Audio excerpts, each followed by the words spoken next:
So we're continuing on with our study, our exploration of the story of Esther, looking for the hidden king and where the hidden king comes out in that story.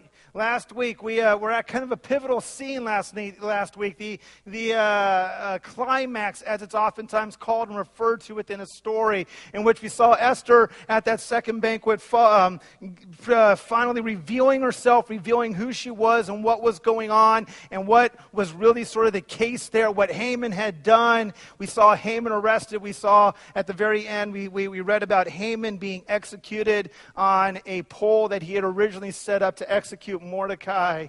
And it seems like, for all intents and purposes, we might be inclined at this point to say, look, it's done. Everything's done. Everything's been taken care of. The bad guy has been dealt with. He's gone. He's out of the picture. We don't need to worry about it anymore, right? Done deal. We can wrap this bad boy up and call it good because Haman's gone.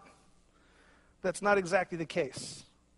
Not in the story of Esther, not at this point quite yet, because there's still two problems yet, so to speak, two problems that still need to be dealt with in this story. And the first one has to do with the fact that there's this edict that is still hanging out there to annihilate the Jews. And it's an edict, when we first saw it, when we first read about it, way back in one of the early chapters of Esther, it was an edict that was explicitly said, this is an unchangeable edict. It's irrevocable. You can't overturn it. You can't do away with it. It's been signed by the king. It's been sealed with his ring. It's permanent. And so it still seems like we still have this issue hanging there where Israel is still in danger. That needs to be dealt with. That's one problem that still comes up here. The other problem is connected to sort of this theme that's been kind of that's been woven throughout the story, and it has to do with this relationship between the Benjamite tribe of Israel and the Agagites. Remember, Haman, all throughout the story so far, has been referred to as Haman the Agagite. And there's been a big connection here. And Mordecai himself was described early on as a Benjamite. And there's this tension that has existed ever since the Exodus, really, ever since the desert and the wandering around the desert, between Israel, in this case represented by the Benjamites, and the Amalekites, who were led by King Agag, where we get the term Agagite from. There's this rivalry that exists here that God is still working out. He still needs to deal with and bring closure to that aspect of the story. And while Haman, the Agagite, may now be out of the picture, we know that he still has sons. 10 sons, to be exact. The Agagites are still around. That line has not come to an end yet. That's problem number 2. God still needs to finish and tie up these loose ends in the story of Esther that he's been working on for a long time now. So Esther chapter 8 this morning is where we're going. Let me pray a second for God to bless our time, and then we'll take a look at Esther chapter 8. Heavenly Father, Lord, pray that you open our ears, open our hearts, open our minds, Lord, that we may see, that we may hear, that we may understand, that we may be changed and transformed and encouraged and challenged by what we read this morning, Lord. Speak to us through your word. In Jesus' name, amen. Esther chapter 8 this morning. Esther chapter 8. And despite what the bulletin and the slide says, we're not going to go all the way through the chapter. We're going to end a couple of verses short and attach that onto next week. But Esther chapter 8. So that same day, King Xerxes gave Queen Esther the estate of Haman, the enemy of the Jews, and Mordecai came into the presence of the king, for Esther had told how he was related to her.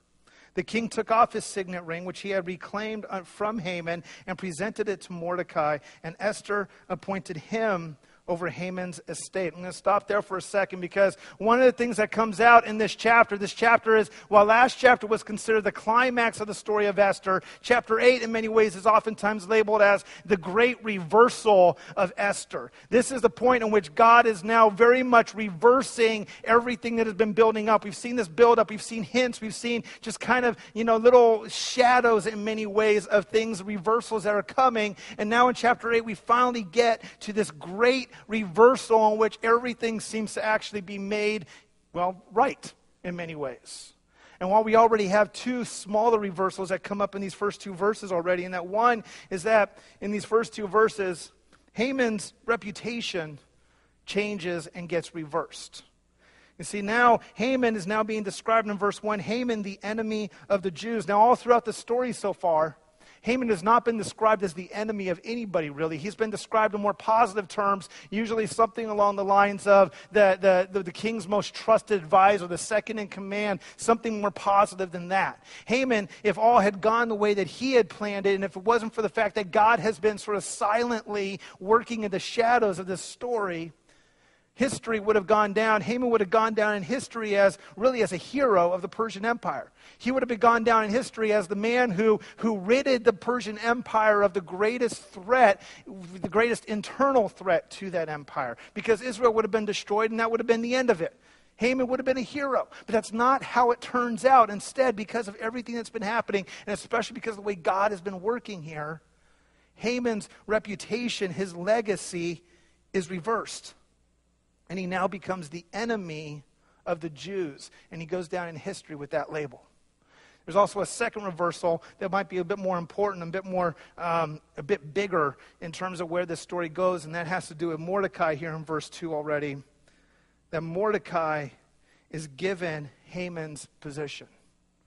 So Haman has he's been the underdog. He's been the weakling. He's been the one who's been oppressed and shamed and really kind of put down and spit on and kicked on and everything else. And now here we have Mordecai being given Haman's position as number 2 in the kingdom.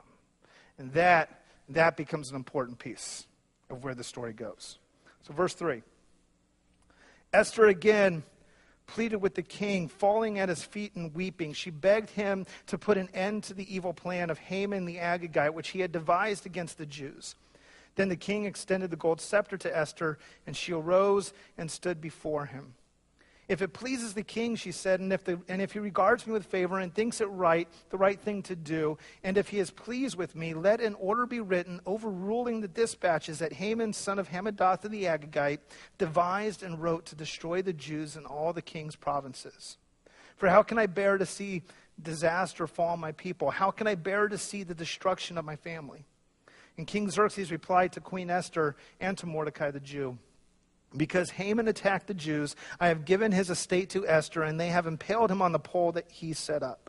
Now write another decree in the king's name in behalf of the Jews as seems best to you, and seal it with the king's signet ring. For no document written in the king's name and sealed with his ring can be revoked. So we got a couple of reversals that have already happened in those first 2 verses of chapter 8, and now we get to the big one. Now we've got to deal with this edict. And that's really kind of the big one that's really at focus here in chapter 8. What to do about this edict to annihilate and to destroy the Jews. And so Esther again goes to Xerxes, again falls down before him, and again begs him, Xerxes, look, I get it, okay? I'm glad that all of this has kind of worked out the way it is, but we still need to do with this. My people are still in danger. I'm still in danger. You got to do something. You got to change this. You got to turn this around and overrule this original edict. And Xerxes says, well, no, I can't. It was sealed with my ring. I can't do that. It's just not in my ability to carry out that sort of a thing. I can't do that. He says, but what I can do is this. I gave Mordecai Haman's authority. I'm giving Mordecai sort of, that special place. He is now the keeper of the ring. Mordecai, you go, you do what you think is best. And this is kind of funny because this is exactly the sort of thing that kind of got Xerxes in trouble to begin with, that got even Israel in trouble to begin with. He told Haman went and complained to him about something, and Xerxes said, Haman, just do whatever you think is best. Just go ahead. I'm not going to tell you what to do. I'm not even going to pay attention to it. You got my ring. Take care of it. And now he's doing the exact same thing with Mordecai. Now, I get it that Xerxes is one of the greatest and most powerful rulers that the world has ever known, but he was far from most intelligent. He keeps making the same mistake over and over and over again. He keeps doing some really dumb things by giving people control and and giving them the right to speak for him. But that's what he does. That's what he does here with Mordecai. Again, he says, go out and do something different. Make some change, whatever you think is best. But because it can't be revoked, the original edict cannot be revoked, that change, this new edict, Mordecai's edict, has to take more the form of an amendment to that original edict. This is kind of like the way that politics in this country works, right? I mean, we just went through this election. We see this happening all the time. See, and it's not that Xerxes really didn't have the authority. I mean, granted, it was sort of customary that the king would never reverse a decision, but it's not that he couldn't. I mean, he was Xerxes. He could go and say, you know what, everybody? I'm sorry, I made a mistake. We gotta throw that one out. It's not that he couldn't do that. It's just nobody wants to follow a king that changes their mind. Nobody wants to follow a king that goes on the record and says, oh, by the way, I made a mistake. And you ever notice how even in politics in our own country, our politicians, they don't admit that they make mistakes, at least not very often. You know, they might do some law that might seem like a good idea at the time or might seem like the right one at the time, but then over time, things start to come out and you start to realize that was really a pretty bad thing to pass. And they don't go back and they say, well, you know what, this was a bad idea, we made a mistake, so we're going to throw it out. No, they just pass more amendments to kind of tack onto that original one to sort of try to change things. And then you get this huge mess of this legal code that nobody wants to read and it really has no idea what's even in it. That's kind of what we have going on here too. Xerxes says, well, I'm not going to change my mind. I'm not going to admit I'm wrong, but make an amendment. Mordecai, write an amendment to this. Sign off on it. You got my permission, and that's the way it's going to be. This is an amendment to try and deal with the mistake of the first one. So Mordecai does that. He does that, and this is what he says, verse 9. At once, the royal secretaries were summoned, and on the 23rd day of the third month, the month of Sivan, they wrote out all Mordecai's orders to the Jews and to the satraps, governors and nobles of the 127 provinces stretching from India to Cush. These orders were written in the script of each province and the language of each people, and also to the Jews in their own script and language. Mordecai wrote in the name of King Xerxes, sealed the dispatches with the king's signet ring, and sent them by mounted couriers who rode fast horses, especially bred for the king. The king's edict granted the Jews in every city the right to assemble and protect themselves, to destroy, kill, and annihilate the armed men of any nationality or province who might attack them and their women and children, and to plunder the property of their enemies. The day appointed for the Jews to do this in all the provinces of King Xerxes was the 13th day of the 12th month, the month of Adar. That's the same day that was in the original edict for wiping out Israel. A copy of the text of the edict was to be issued as law in every province and made known to the people of every nationality so that the Jews would be ready on that day to avenge themselves on their enemies. The couriers riding the royal horses went out, spurred on by the king's command, and the edict was issued in the citadel of Susa. So Mordecai's edict, or Mordecai's amendment in many ways, what it does is it takes this situation that was originally, basically, let's just call it what it was. Originally it was state-sponsored genocide, and he turns it into state-sponsored civil war without any help from the government to deal with that. That's essentially what he does here. It's essentially what's going on here in the story of Esther. He says, okay, well, I can't overturn it, so the Jews are in danger, but now I'm going to give them the right to defend themselves. Now I'm going to give them the right to fight back. But there are some pretty significant differences really that kind of come into this when you compare this Mordecai's edict with Haman's edict. And a lot of it does revolve around this idea of defending themselves. See, Haman's edict, way back in the day, Haman's edict was all about giving the Persians the right to actively go out and hunt down and pursue any Israelite and kill them and their children and take their property and everything else. Mordecai's edict doesn't do that.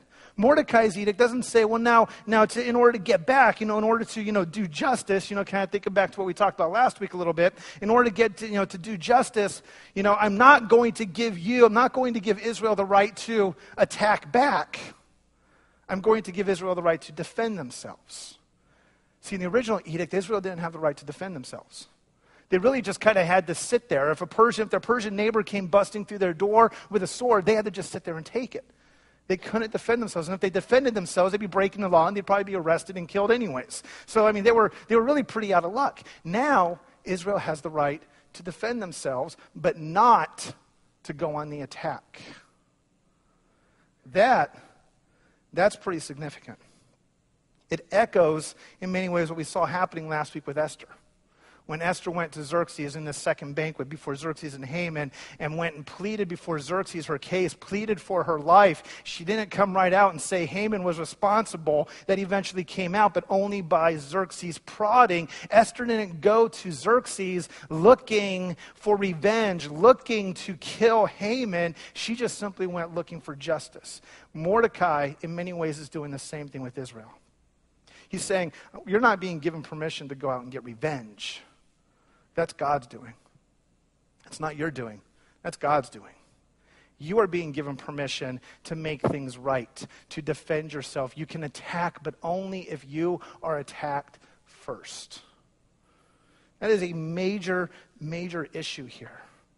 And let's take a look at why. And in order to get at the why, in order to get at why that is such a big deal and why that is so important for really kind of understanding what's going on here in chapter 8, you have to try and wrap your heads around what's going on here, what this looks like through Israel's eyes.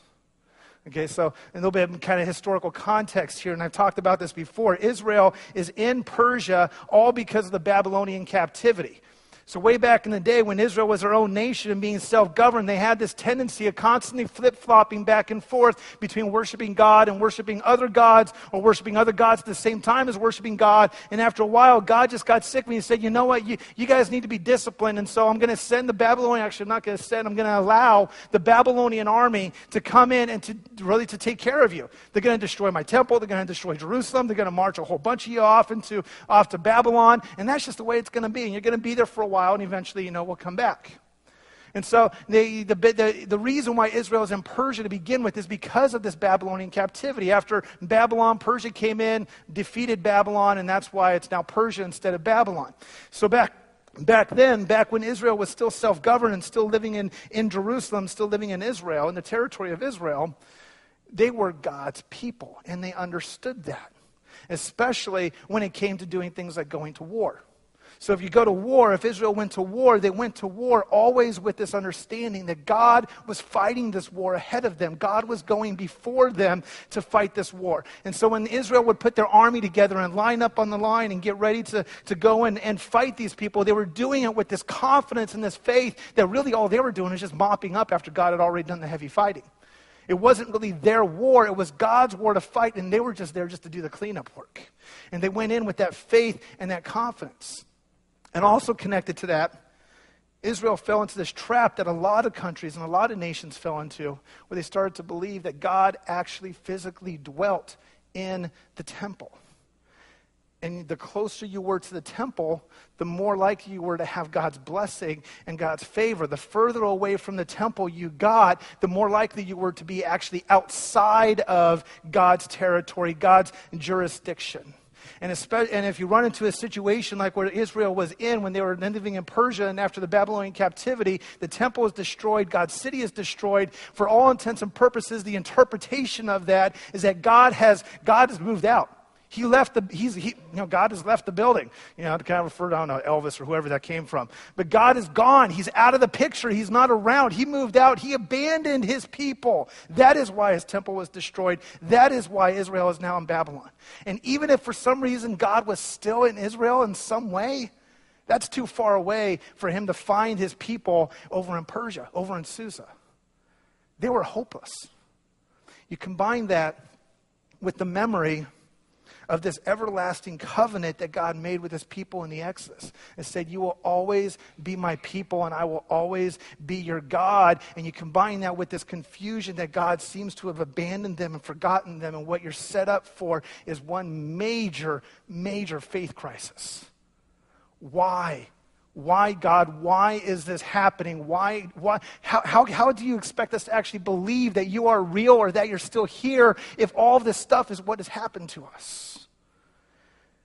And when you find yourself in that position, when you find yourself in that situation where you believe that God has abandoned you or rejected you, or maybe you've just given up on all hope and all faith whatsoever, what you tend to do, what I think is a human thing to do, is you want to try and grab and take control of life yourself. You want to start looking at life and looking at the way things are going, maybe looking at your destiny, if you want to use that word, or your fate, if you want to use that word. So it's almost where you end up going, and you want to say, you know what, I can control this. I determine what I'm going to do. Imagine being in Israel's position at this time. To be told that there is an edict and they're in danger of being annihilated, and all they can do is sit there and defend themselves. You don't want to defend yourself in that situation. You do, but we know this edict. The best defense is a good offense.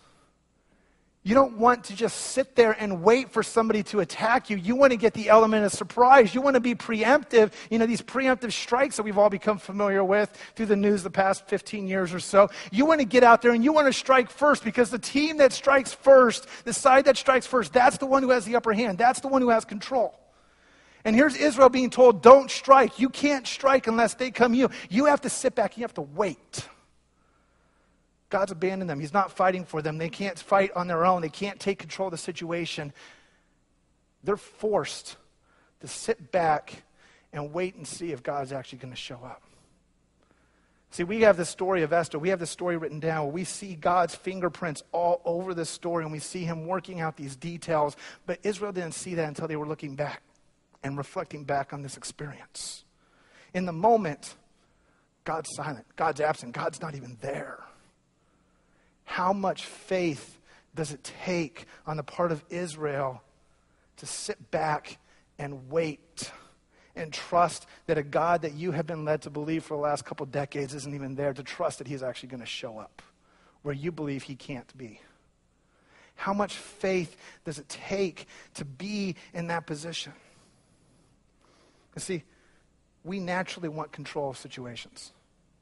I think it's kind of a human thing. We naturally want to take control of what's going on in our lives, and we do things and we conduct ourselves in certain ways that strive after that control of our life. Maybe we might, dare I say it, maybe we might go to college. Maybe we might pursue good jobs. We might pursue and think to ourselves, I got to find a good wife or a good husband. And I think probably husbands are more inclined to go after good wives. But, we got to try and find somebody. We got to try and make things happen and be intentional about how it's going to work and how it's going to play out. And we do that in so many ways as a means of trying to control the way our life works. We talk about dreaming and making plans and setting goals and working hard to achieve those things. And when we achieve those things, we kind of pat ourselves on the back and say, yay, good me. We deceive ourselves into thinking we have control, but the reality is that if we have control of the situation, what do we need God for? If we have control of what's going on, what role does God play in our life then at that point? There's a fine line here.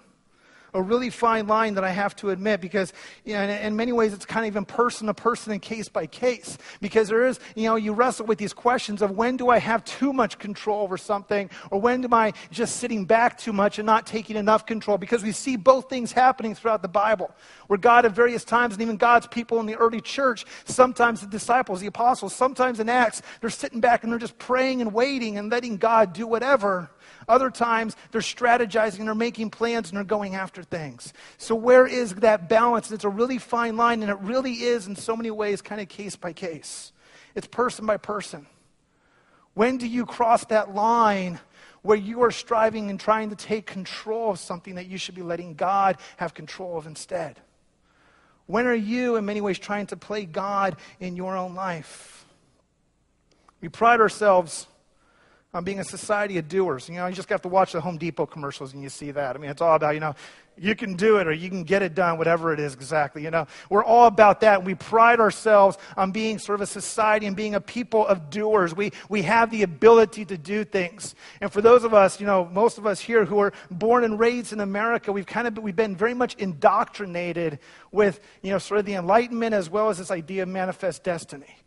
We're man, we're people, we're human beings, and we have the ability to accomplish and achieve anything we want. We control what goes on in the world, and that is actually a basic, thing that's been given to us by some supreme being up in the sky or wherever this supreme being is that we, sometimes we have been sort of infused with that ability. And we forget the fact that God is in control, and he's a part of everything and every aspect of our life. God is not just a God of salvation. He's a God of every little detail in our life. We can try to control, but we're really not going to get there. And so we have to start thinking then, What does it look like to live a life by faith? What does that even look like? And we wrestle with even imagining that because we have such a strong desire to control. What exactly does a life lived by faith look like? How do we know it when we see it? How do we even get there? We're put off maybe sometimes by even talking about or thinking about the idea of being, dare I say, maybe reckless for God. Where we just kind of say, you know what, God, I'm just trusting you with what's going on. I'm trusting you that you got this worked out, and I'm just going to let you do it. I'm going to follow you. What does that look like? We get uncomfortable even talking about it because it sounds too risky, too hard. It sounds like we're losing control over things. We start wrestling with this reality that we are inclined toward risk aversion in our life. Why? Why are we so inclined to avoid risk when it comes to God and when it comes to being led by the Holy Spirit? And maybe the questions that go through your mind are, is God strong enough or is he good enough to help me out and to do something and to work in this situation? Is he willing to step in and to work in this situation? Is he capable? Does he have the physical ability to step in and do something in this situation or to lead me and to make things work out? Will God make good on his promise that he made to me through my baptism to be my God and me his child? Do we trust that promise is real, or do we struggle with that and wrestle with that? Do you believe that he's going to make good on that? Or maybe, will God ask me to do something that kind of seems like it's beyond my ability to do? Short answer to that is yes, he will. He always will. But will God ask me to do something that's beyond my ability? Will he allow me to fail and be embarrassed? Because nobody likes to fail. Nobody likes to be embarrassed. Failure and embarrassment, it emphasizes just how out of control we really are in so many ways. We wrestle with these questions when we think about what does a life lived by faith look like? What does a life lived by faith look like? Christian pastor and author Francis Chan, fairly well known, a lot of books out there, great speaker, great guy. Francis Chan was, he actually several years ago, he resigned from what is basically in a very real sense, a very, very cushy, very comfortable suburban Los Angeles mega church job or calling that he had. He stepped away from that and he followed a call that he sensed to bring him to the Tenderloin district in San Francisco. The Tenderloin is the most violent and most dangerous neighborhood and district in the city. You don't get a whole lot worse than that. It is about as bad as it gets, and it's smack dab in the middle of San Francisco. And he felt the call and the urge, and he wrestled with it, and he struggled with it for a while to move, to leave his job, to step down from someplace where his family was safe, his family was comfortable. He knew he was getting a paycheck. He knew what his house was like. He knew he would have a car and gas and everything else. And to leave that and to move north and to drop himself and his family right in the middle of one of the worst places on the West Coast to be. He knew the risk. He knew the danger.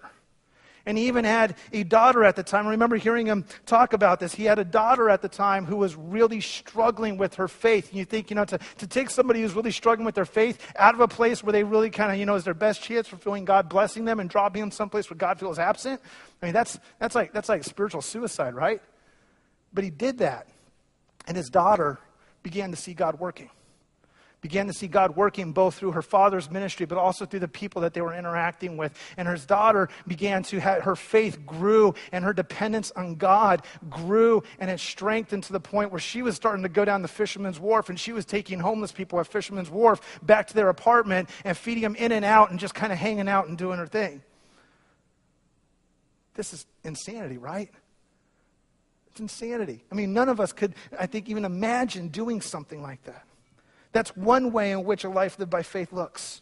Perhaps another way, and maybe something that, I don't know, I would love to know that we all want to be Francis Chan, but we've got to be realistic and maybe say, okay, maybe not all of us are going to be Francis Chan. Maybe living a life by faith might look something more like you committing to saying, you know what, I'm just going to pray for my neighbors. I'm just going to pray for my neighbors, house by house, name for name. I'm just going to pray for them. I'm just going to start there, and I'm just going to pray for them on a daily basis, a weekly basis, and I'm just going to listen. I'm going to listen to God, and I'm going to kind of watch what's going on, and I'm going to just keep my eyes and my ears open to how is God wanting me to maybe step into their life. Because that, for some of us, that in and of itself, that is hard. That's a challenge. That is reckless for some of us. Sometimes that's all God wants.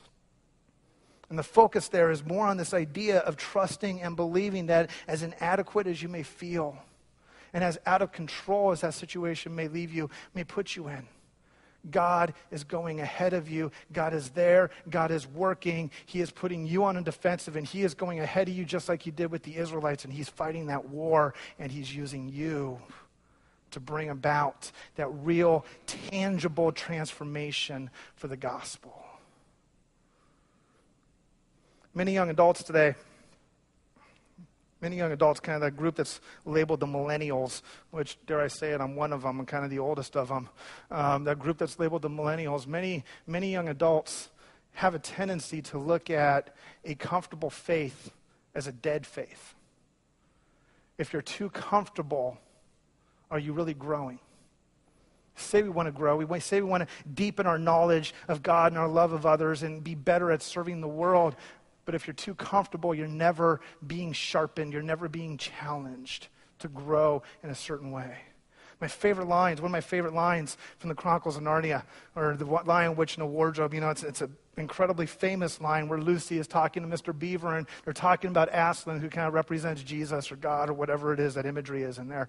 And Lucy asks Mr. Beaver, but is he safe? And Mr. Beaver's response, safe? No, are you kidding me? Aslan's not safe, but he's good. God's not safe. A life lived by faith is not safe.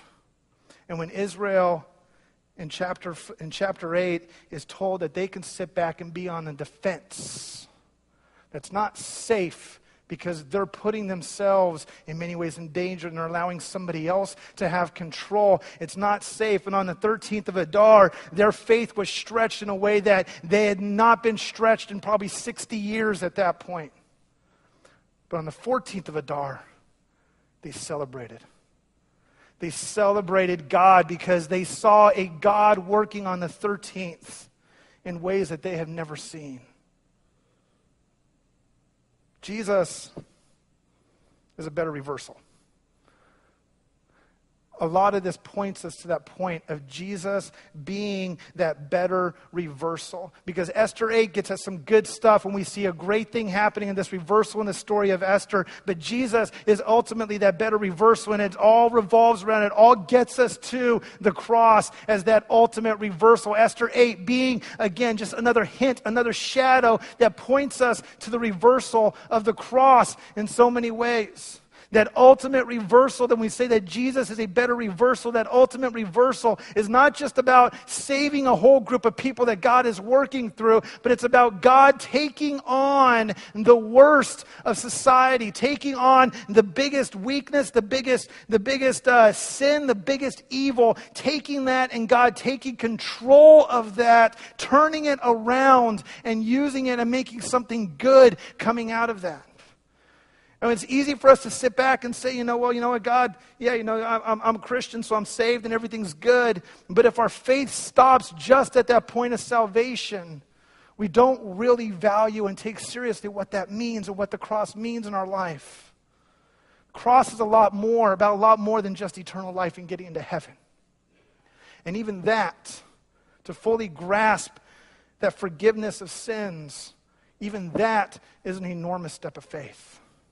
To really grab onto that and to really see what exactly that means, to say that Jesus was a better reversal, that on the cross, the evil of sin in our life, in your life, was reversed and turned into a life of faith, a life of eternal life, a life lived for God, is mind-boggling. It's mind-boggling. We have to release that control and let God go before us and do that heavy lifting in order for us to get there. I've heard a lot of talk since I've been here A lot of talk about how important it is that we grow spiritually and numerically. A lot of talk about that. We talk a lot about our mission statement. The council's been talking a lot about our mission statement, knowing God, loving others, serving the world. There's been a lot of talk that's gone on around about this. But we still, frankly, as a church, are still wrestling with being comfortable where we are. We're still wrestling with the fact that going and praying for our neighbors or talking to our neighbors or going into the tenderloin and living a life of faith and a life of risk is still, it's too hard and too dangerous. And in so many ways we say it's not even smart. We're too comfortable. We're too comfortable as a church. We make this mistake of believing that the best context for spiritual growth is a safe one.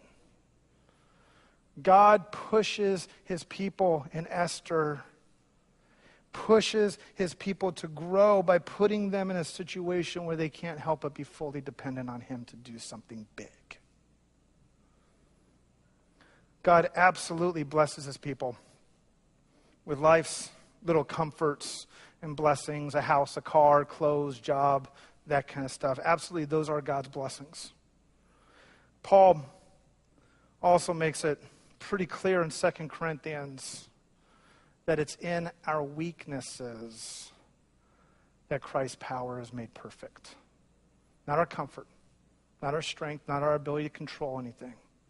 It's in our weaknesses and our failings that Christ comes along and reverses our life, and his power is made perfect for you.